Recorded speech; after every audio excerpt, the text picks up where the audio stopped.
What's going on, folks? Sorry it's been so long on giving you guys an update on the cows here, but here they are. It's not windy out. We just had a baby like 2 weeks ago, so it's just been crazy busy around the house with that and having to move animals, and it's just been crazy. Just want to give you guys an update on the cows and what we're doing with next year. We're planting our first organic crop out here, but we're also going to get started planting a cover crop in the next few weeks. So I'm going to disc all that down, and then we'll plant some organic cereal rye, and we plan on rolling that and then planting our organic non-GMO soybeans. But I'll make another video more in depth on that. Wanted to show you guys the grass that we're mob grazing. So some of this grass here, like out there, this real tall, it's almost up to my eyes. Some of it is up to my eyes. It's done really, really well. This was the area where I made my first paddock back in late May, something like that. So we've given it all of June and all of July. So we gave it every bit of 60 days, maybe even a little more of recovery time. And it's come back really, really well. There's some CRP grass way down there that I'd like to show you the difference, but it's pretty far away. The difference between the mob grazed and just conventional regular CRP grass that hasn't been touched. This has come back really, really dark green. It's really, really nice. We got some new babies, some new calves. There's one right there. Oh, there's two right there. See if you can see the second one. We got a boy and a girl. We're gonna keep the girl. I believe the one's, yeah, no, that's the boy. Never mind, that's the boy. That's the girl. She got a little dot on her face. Someone, maybe on the right side. That's how I know she's a girl. She's really looking kind of bony.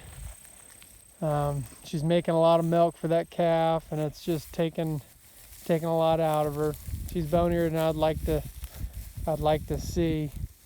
But you know, we're trying to raise animals that can produce good milk for their calves strictly on grass.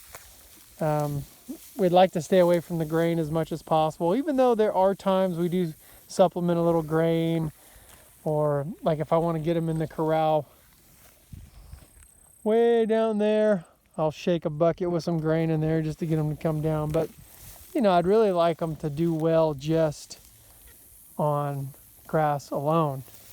For instance, this one right here, Ivy, look how big and plump and juicy she is.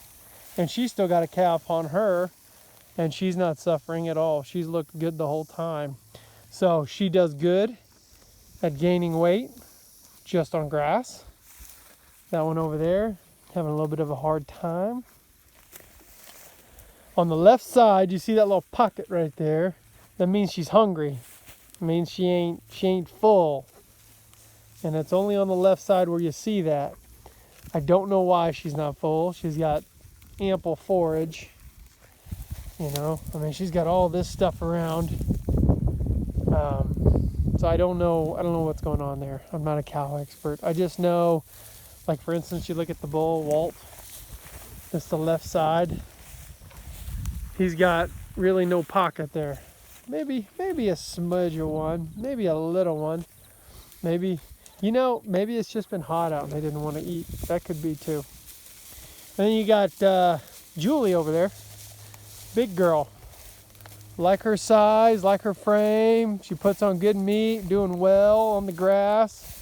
This is the right side pocket, so you don't count that when you're looking to see if they're hungry or not. That's just what I've been told. You look at the left side to see if they're hungry.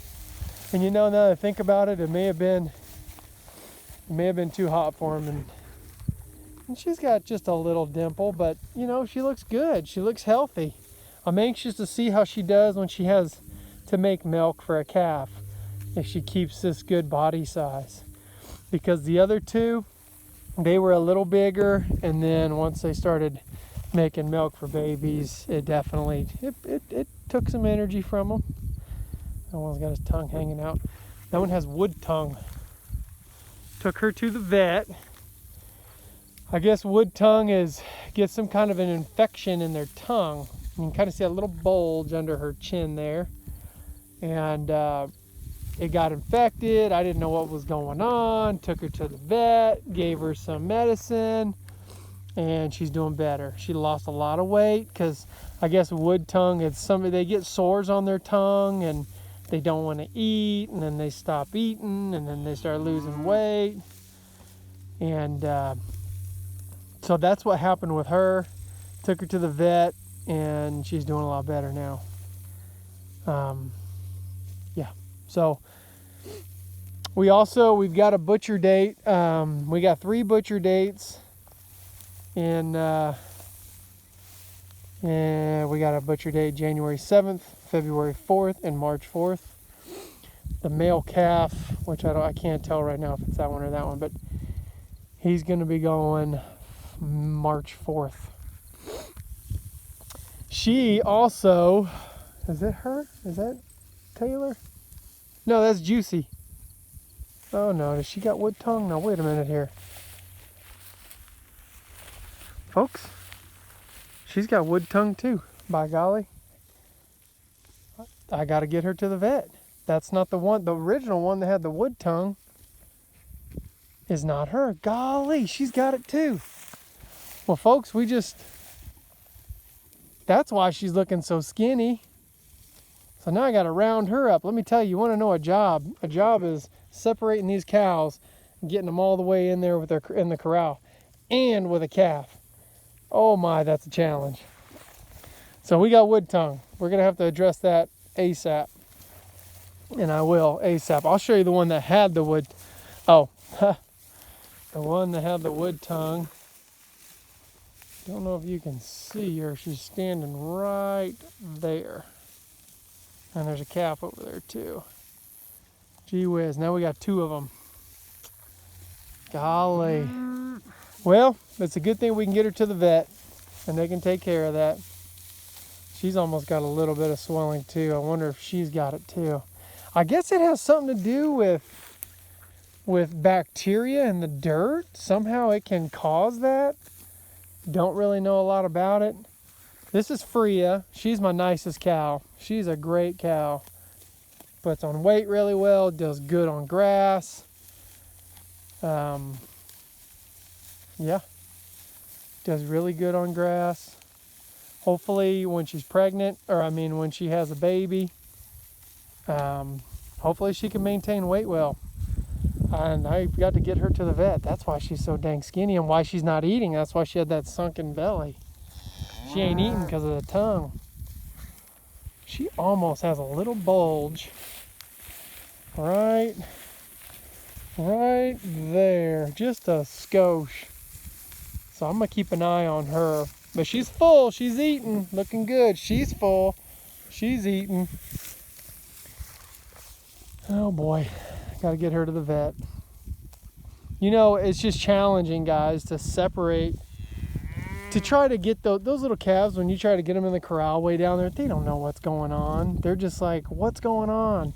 And when you get them down there and you open it up and you try to get them in there, they don't want to go. And I've literally had them bust out of the fence, and it's just a mess. So I will be calling the vet and getting her an appointment ASAP. And yeah, so that's where we're at. This is the grass. You can kind of see the difference. Here, I'll come over here and show you guys. There's Miss Freya. Show you guys the difference between what they've eaten and then what they haven't eaten. I'm sorry for the wind.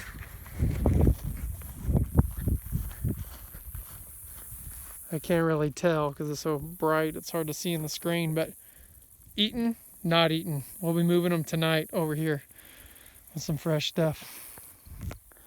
We'll talk at you guys later. Bye-bye.